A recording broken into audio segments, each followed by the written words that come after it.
Good evening, and thank you for joining us. This program is being recorded midday on Thursday, and you are viewing it, at least for the first time, on Tuesday evening at 8:30. And as you watch this program, probably in a little while, you may turn on the radio and you'll find out the results of the elections that are being held today. So George Thabault, who is joining us again, who is my assistant, suggested that we should speculate on what the election results will be. We should say, okay, we are predicting 5 days before the election, and then you could look at the newspaper tomorrow and see if we are right. But we're not going to do that. It's hard. I'm always very conservative when it comes to elections, and just have to work as hard as we can to the last moment. And I don't think predictions are what's important. What's important is what happens on election day. But you out there will be knowing the results, already know the results, and we don't. So we're working hard to elect our candidates. And I think as people know, this election is very important. There are a number of aldermanic seats that are coming up between the progressives and the independents, who I am supporting very strongly, and Democrats and Republicans who are opposing us in a number of wards. And we will see what happens. We'll see what happens to the child care charter change, which is on the ballot, as well as 11 other important ballot issues. Also, of course, the results will be coming in today on the presidential election. And while I don't want to go out on a limb, I'm not going to go out on a limb, but George and I were in the car and we were talking about this a little while ago. I think Jesse Jackson will do better than most people think. He did very well a few days ago in Minnesota. The press didn't really give him, I think, the coverage that was due, but he got, I think, 20% of the vote in Minnesota, coming in second to the caucus, beating Simon, Gore, Gephardt, beat them pretty badly, which is, I think, a major breakthrough for him, considering the fact also that Minnesota is mostly a white state.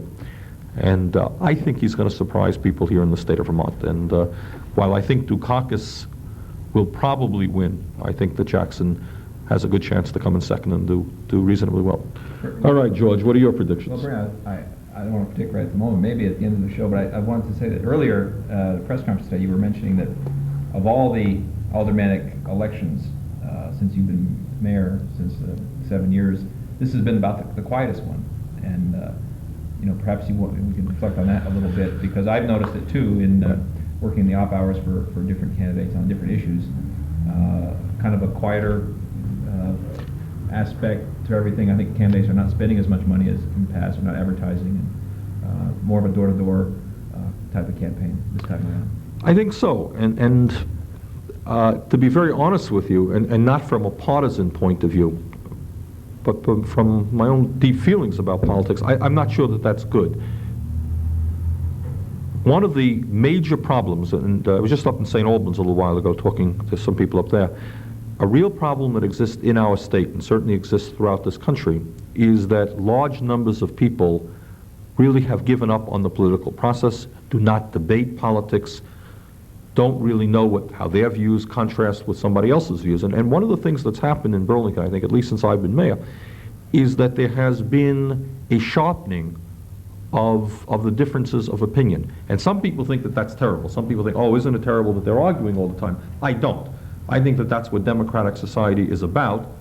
And while we certainly disagree, I certainly disagree, sometimes very, very strongly, with Democrats and Republicans on the Board of Aldermen or not on the Board of Aldermen, there's nothing wrong with that, and they disagree with me. I think that's how the people learn what the issues are and how this city should go forward and how the state should go forward.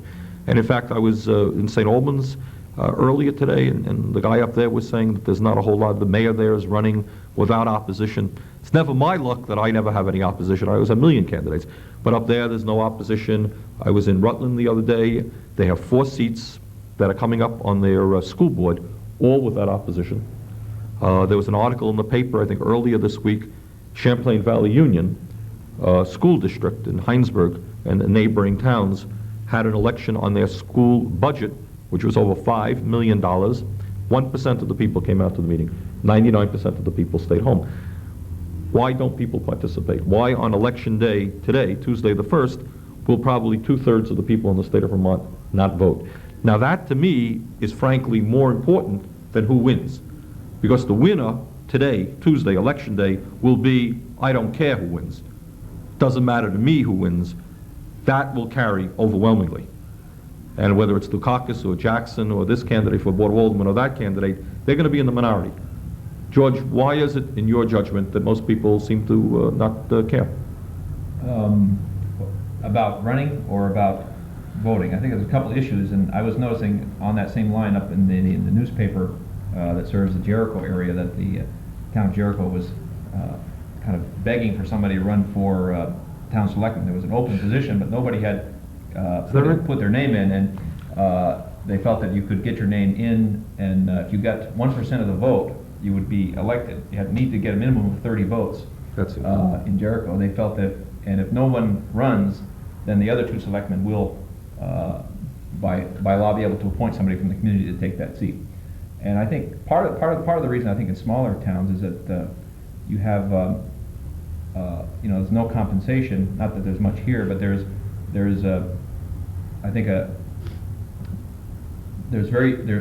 tax revenues are pretty much the property tax, and the school budget basically absorbs the largest share of the tax dollar in any one town. So the selectmen have less decisions to make, and a lot of the school budgets are 80 to 90% salary. So it's very difficult to bring ideas forward and have the resources to do it. And in some ways, I think there's less decisions to make, maybe in local government, than people feel there are.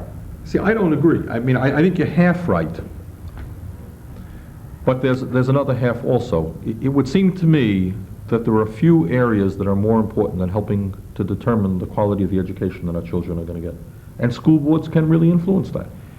I think one of the problems, and I want to reiterate what we're discussing right here, the media plays enormous attention that candidate X beats candidate Y. I think the more important issue is that the vast majority of the people don't participate in the process, choose not to involve themselves, certainly don't run for office. And if we want to protect democracy in general, and especially local democracy, we've got to figure out why that's so. Why some towns can't even get candidates to run for Board of Selectmen or for the school board. I'll tell you what I think. I think that people don't realize the potential that local government, or in fact even state government, has to change our lives. I think there's a general feeling out there that it doesn't matter who gets elected.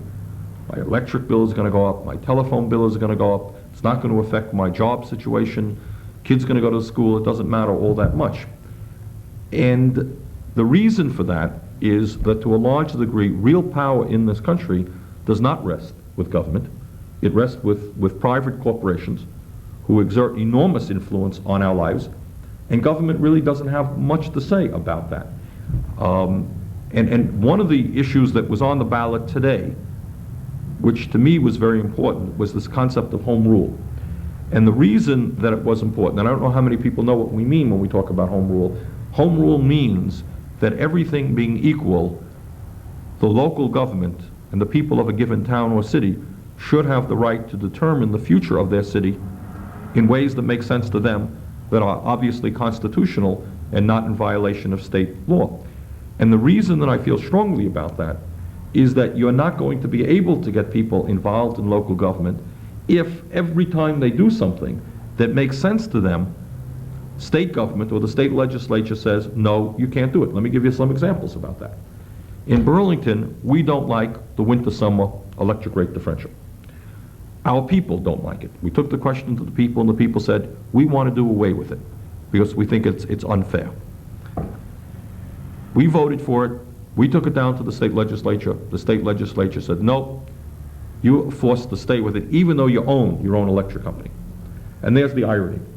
You know, those of us who believe in public power, we believe in public power because we think the people themselves should have the right to make decisions regarding their own electric companies rather than, say, a Green Mountain Power situation or Central Vermont, where that's a board of trustees, a board of directors of stockholders, basically representing stockholders who make those decisions. Yet here we have a municipally owned light department. Our own people want to go forward. Our own light department wants to go forward in a certain direction, they're not able to do it.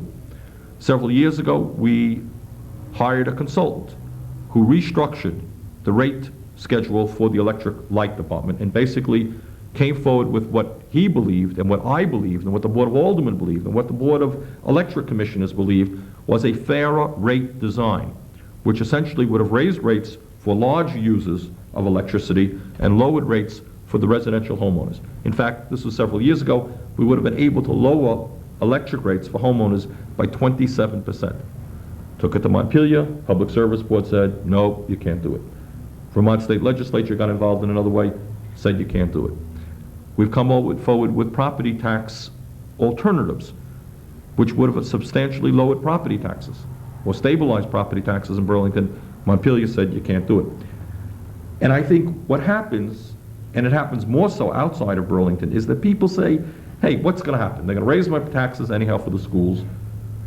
What difference does it matter? And I think that unless we give power to the people and say to them, hey, you can make real decisions, people are going to say, hey, doesn't matter. Why should I participate? It kind of reminds me of this being town meeting day, to the myth of Vermont being the place where town meeting exists, and it's so warm and wonderful.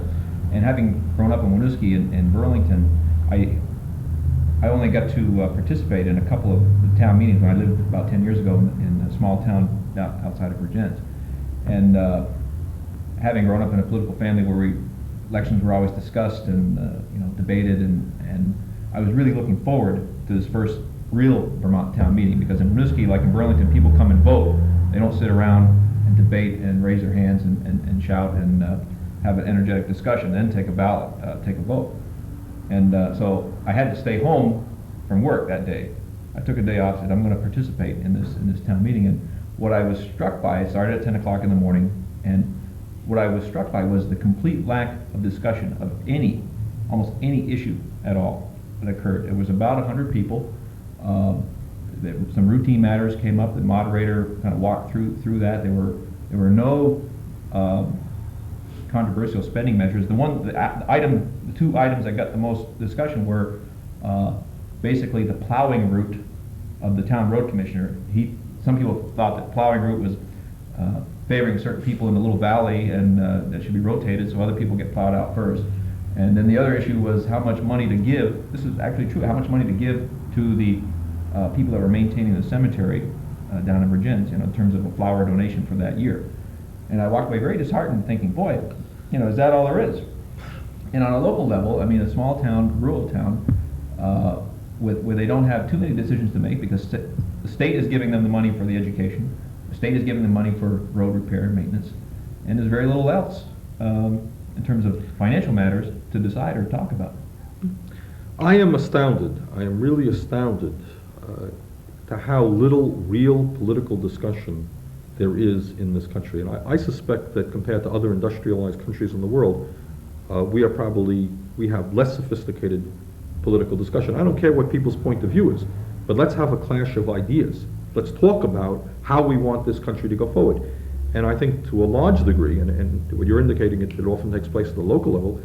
Certainly on the national level, most of what really politics is about is 30-second TV ads. I mean, the media is preoccupied with how much money candidates are raising for an interesting reason, because with that money, the candidate then buys 30-second ads and tells people all the wonderful things that he or she is going to do in nice, simplistic ways with good music and lovely wives and husbands and children hanging around. And that's really what politics is about. And I have some very strong fears about the future of democracy in our country if we do not, within the schools, outside of the schools, all over the place, start a real debate in this nation as to what's what.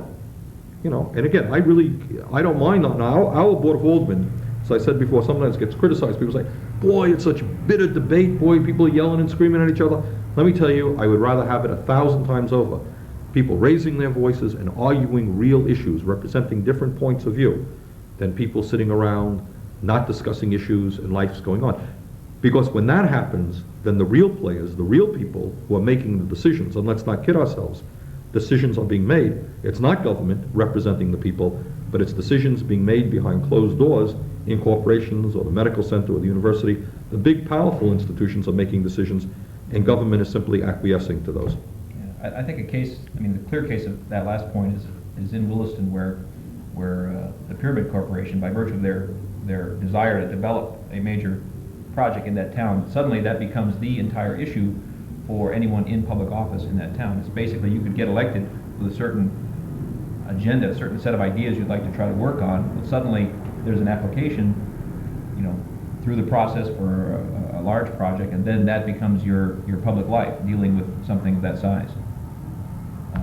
Your comments also about television, maybe I should throw in a plug for a very interesting book I think you've read by Neil Postman on television, called Amusing Ourselves to Death. And in there he makes a very decent argument why political commercials should be banned from television.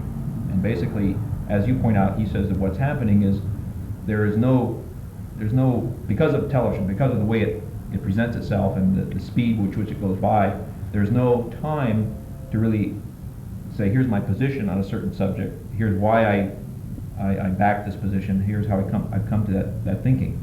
So you can only make an emotional type of presentation to the voter with the flags and the patriotic music and this aura of strength and what we're seeing on people in New Hampshire saw considerably.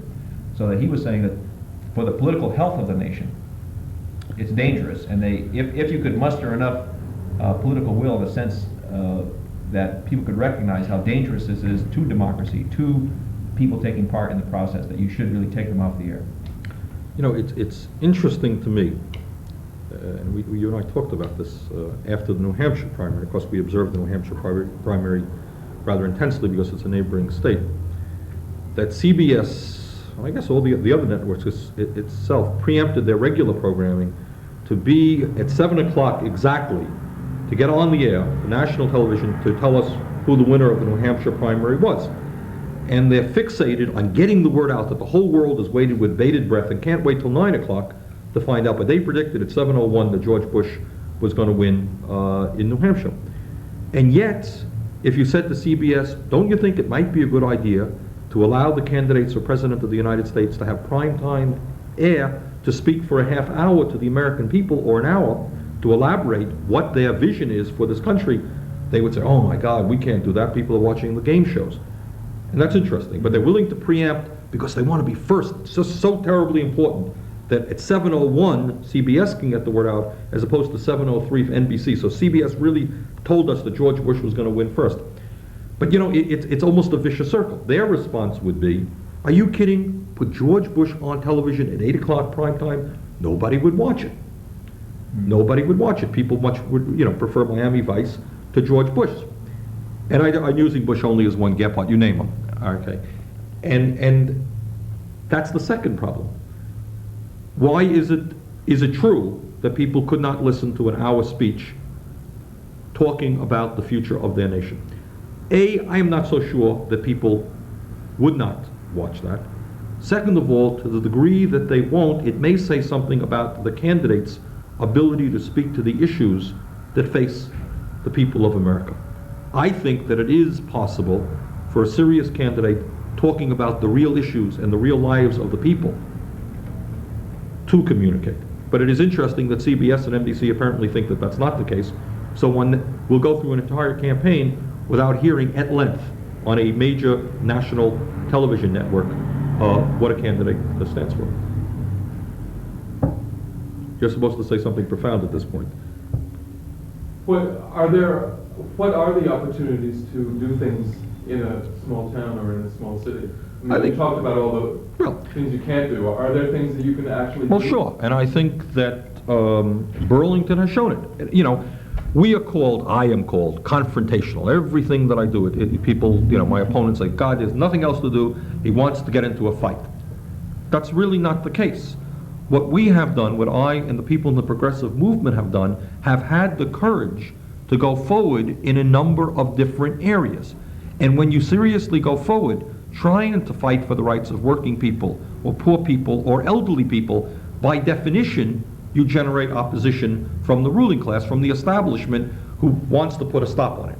Okay? What have we done in Burlington? You name the issue, and I think we have spoken out on it. And I believe, and I know people disagree with me on this, very often Republicans, Democrats disagree with me on it. I think it is absolutely appropriate for people at town meeting to in fact be debating not only the local issues, which are really the primary items that should be debated. I see no problem with the people at local government level debating national and international issue. I mean, I want to reiterate the point we made earlier. To me, I am astounded by the lack of discussion that takes place in our society, the real serious debate. And I think town meeting, I think the Burlington Board of Aldermen or the Rutland Board of Selectmen are fine places for different opinions and debate to take place so that people get an understanding of what the issues are of the day. So what have we done in Burlington? We do debate the issue of war and peace. This Board of Aldermen has heard many debates on U.S. involvement in Nicaragua. On the ballot that the people are voting on today, have voted on, is an issue dealing with the national health care system. I think we're not going to solve the crisis in health care until we look at a fundamentally different way of allocating health care dollars. I think we should guarantee health care for every American. I think it shouldn't be out of pocket expenses. I think it shouldn't be Blue Cross Blue Shield or Connecticut General. Okay, I think you need a national health care system which says that if you're an American, you're going to get all of the health care that you need. Okay, that's the easy part. And everyone can say, well, that's great, that's nice. But B, how do you control the escalating cost of health care? And I think ultimately, the government representing the people. You see, and Ronald Reagan is, oh, government, that's a dirty word, that's terrible. All that the government is the people. And if government is not doing a good job, it's because the people are not standing up and creating good government. I would much rather have the people through their government take a bold step forward on health care rather than the drug companies or the hospitals or the millionaires who basically control the healthcare industry. And that's really what the choice is about. I think we can control the cost of healthcare, but we're going to have to ask some very hard questions. What is the function of the healthcare establishment? Is it to make money for the people who are in that industry, or is it to provide the best care possible at the lowest possible rates? I'm afraid that our system is motivated by people trying to make as much money as they can. But, be that as it may, that's a debate that I am prepared to see happen right here on the Burlington Board of Aldermen. Okay? Let people learn about the health care system. Formulate their opinion. People agree with me, great. They disagree with me, that's fine. Let's have a debate. Who is the medical establishment? We never hear from these people. How often do we hear from the head of the medical school, a very powerful man? How often is he on television talking about his views as to what role the medical school should be playing in our community? How often is the head of the Medical Center Hospital of Vermont out in our community talking to people about his vision for outreach for the medical center? You know, I can go on, whether it's housing, whether it's childcare, whether it's women's rights, whether it's youth programs, whether it's the waterfront. There are a dozen different issues that we are working on, and there's always debate, and that's great. And my concern is that in many communities in this state and throughout the country, there is not debate because government really is not trying to do anything for the people. And people are saying, hey, it doesn't matter. And ultimately, what they are really saying is that it doesn't matter what the government does because the real power doesn't lie with the government. It lies with the General Electrics or the UVM Board of Trustees and the other people. Now, okay, that's mostly, my view on that. Well, Bernie, today in town meeting, to direct something to that question, there were 96 towns dealing with the home rule issue. And from having been to a couple of town meetings, one where I believe the freeze vote was voted down. I'm not sure, but I suspect that that issue will lose in some towns in Vermont. And I think one of the reasons is because there won't be enough proponents of it to get up at those town meetings who have had actual experience in really what it means, why it's out there. So I would expect that it would pass in a large majority of towns, but there'll be towns where it'll be defeated. That's the one prediction I can make at this point. But now it almost comes from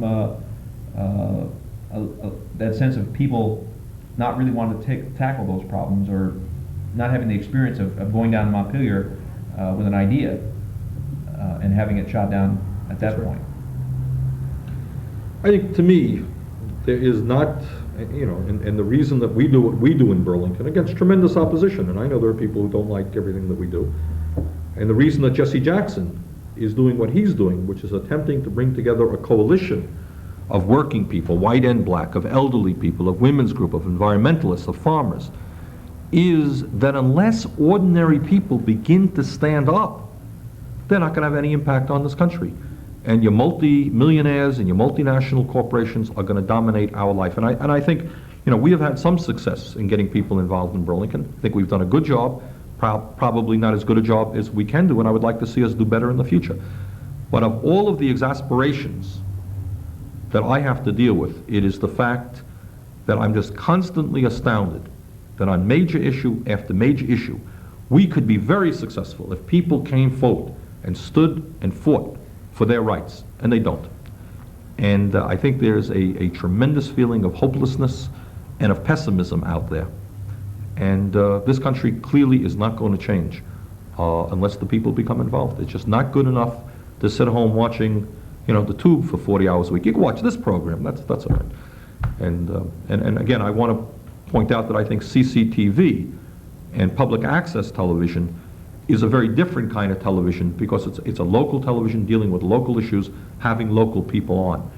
And my hope is that in coming years we're going to see a stronger movement toward public access. But if people aren't prepared to stand up and fight for their rights and elect the leadership that they want and run for office themselves, I think democracy in this country does not have a tremendous future.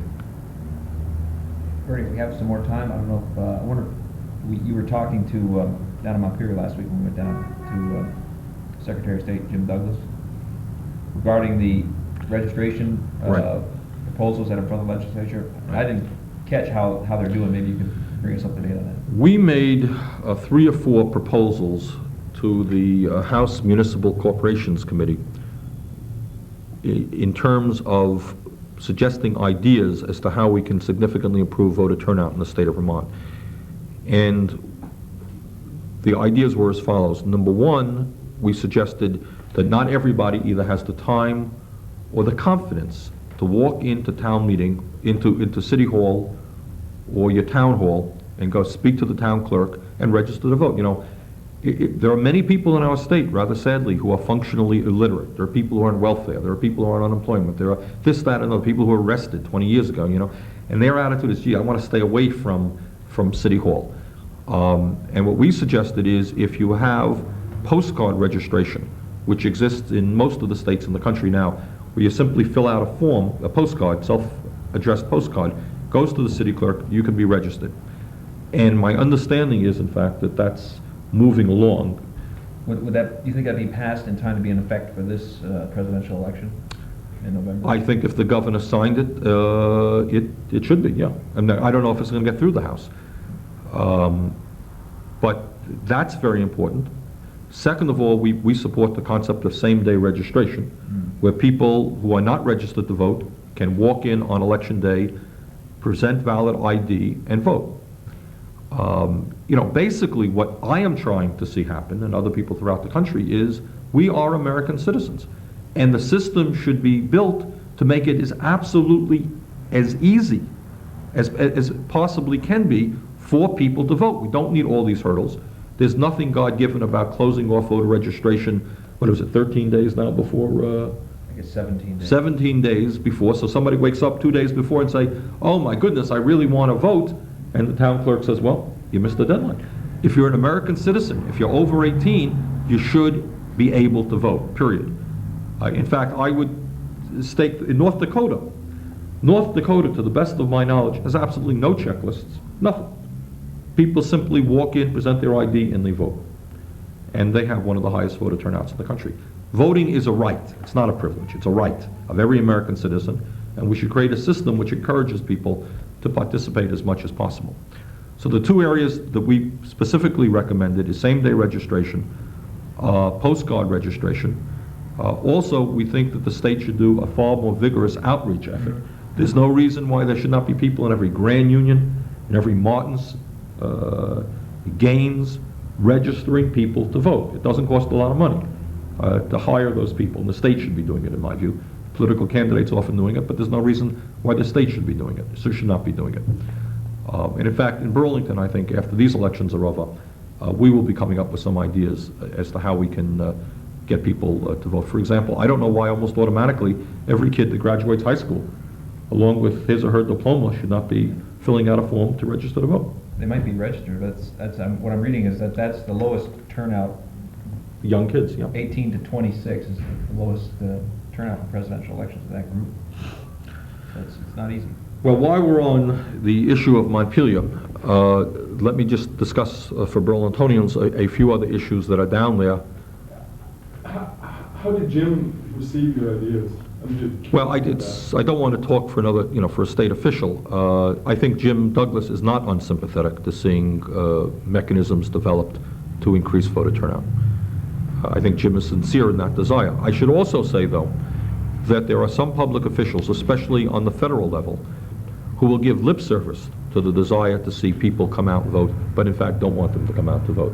Because I think the truth of the matter is that if working people and poor people, and those are the people who right now are not voting in large numbers, if those people come out and vote, it is not going to be good for people who represent big money interests. That's true. So I think while big money people and the President of the United States will talk about how he wants a lot of people to come out and vote, I don't believe it. I think their feeling is the fewer the people who vote, the better it is. You can spend a lot of money influencing those people. They'll be wealthier people. The federal group, wasn't it a federal agency that recommended, though, that the Eastern Coast polling places this November be open until 10 o'clock to allow the people on the West Coast to vote without having the results after that. My first recollection was that the state of Vermont, through Jim Douglas, Secretary of State, was opposed to this idea because of the extra time it would put on to town clerks and ballot clerks. Okay, I don't know what Jim's view is on that, but my view is, and I was just talking actually to the mayor of Rutland the other day, it astounded me when I ran for governor a year and a half ago, and we learned that I was under the assumption here in Burlington the polling places open at 7 a.m. and they close at 7 p.m. And that's okay. I myself think that the polling places should be open even later. Because let's just say somebody works, down in Montpelier and they live in Burlington. They got out of work for whatever reason, they hang out, they get back in their car, they're here at home at 6:30, maybe they want to grab a bite to eat before they come out to vote. And yet if they have a dinner, they're going to miss an election. The most important thing is to get people to vote, not for CBS to get, to know who's going to win at 7 o'clock. So my position, my position is that to as great a degree as possible, voting places should be open as late as possible. But what the mayor of Rutland was saying was that even in Rutland, the second largest city in the state, they open their polls at 10 a.m. in the morning. It is unbelievable. Couldn't believe it. I knew that was true in a number of the smaller towns. It is astounding to me. The average working person is going to get to work at 8 o'clock in the morning. If they have to travel a distance, they leave at 7 o'clock. That means they can't vote in the morning at all. A number of our people vote before they go to work. They stop by the polls. Mm-hmm. So if the polls are open at 10 o'clock, they can't vote in the morning. If they're some distance away, they can't vote in the evening, or it makes it very uncomfortable and difficult. It's absolutely absurd. And the issue here is not what benefits the clerks. It's what benefits the public. And if it costs us a few dollars more to keep the polling places open and we get people to vote, then that's what clearly we have to do. Just I think we're probably running out of time, so let me just touch on a few other issues that are of concern to Burlingtonians down in Montpelier now. Number one, clearly the most important issue for us is the sewer issue that we are working with, and as people I think understand, the city and the CUNY administration struck an agreement on a $52 million package which would enable the city to improve its antiquated sewer system and basically solve once and for all the combined sewer overflow problem, which on occasion results in raw sewage entering our lake. That bill is right now in the House Natural Resources Committee, where it is being debated and analyzed. Then it goes, as I understand it, to the Appropriations Committee, and it's going to travel through the committee process in Montpelier. And we are cautiously optimistic that when the legislature adjourns this session, we are going to have a bill to enable us, not only us, I should point out, the governor correctly expanded that program to cover all towns and cities that are having to cope with a very expensive problem of lake pollution and river pollution. It seems to me that that is certainly one of the major environmental problems that we as a state are going to have to address. And I believe the proposal now is to put in over period of many years, some $80 million into a fund to help communities address that. So I think that's a step forward, and we're making some progress. There is another area where I wish I could report to the people that we were making progress. I think we're not. I think we're probably going to lose. And that gets back to this issue of home rule that George and I were talking about a moment ago. The people of Burlington last year, and I think many of you will remember, voted on a charter change which would essentially wipe out totally property taxes for low-income senior citizens and also provide them with significant rent rebate money. Essentially what we're going to do is tag on local money to the state property tax rebate program and rent relief program. And we were going to get that money by raising the property transfer tax 0.5%. And that's the tax that the state now has on property that is bought and sold within a given town. I testified on that issue before the House Ways and Means Committee a month ago. They have still not reached a decision. I'll be down there again. I feel very strongly that that is the way to go. There is no reason. I've talked to too many elderly people who just cannot afford higher and higher property taxes. People of Burlington voted to do away with property taxes for low-income senior citizens. I'm not, in fact, sure that Montpelier is going to allow us.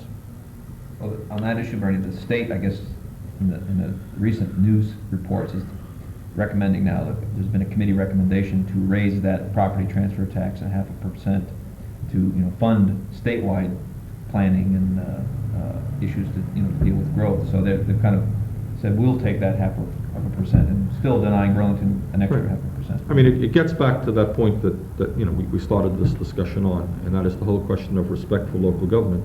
The people of Burlington, by a vote of, I believe, 58%, said we want to abolish property taxes for low-income senior citizens. We can do it. It's not a very expensive proposal.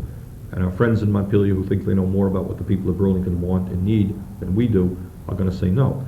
And that's what this whole issue of home rule is about. So in any case, the sewer issue is a very important issue. The property tax relief program for senior citizens is a very important issue.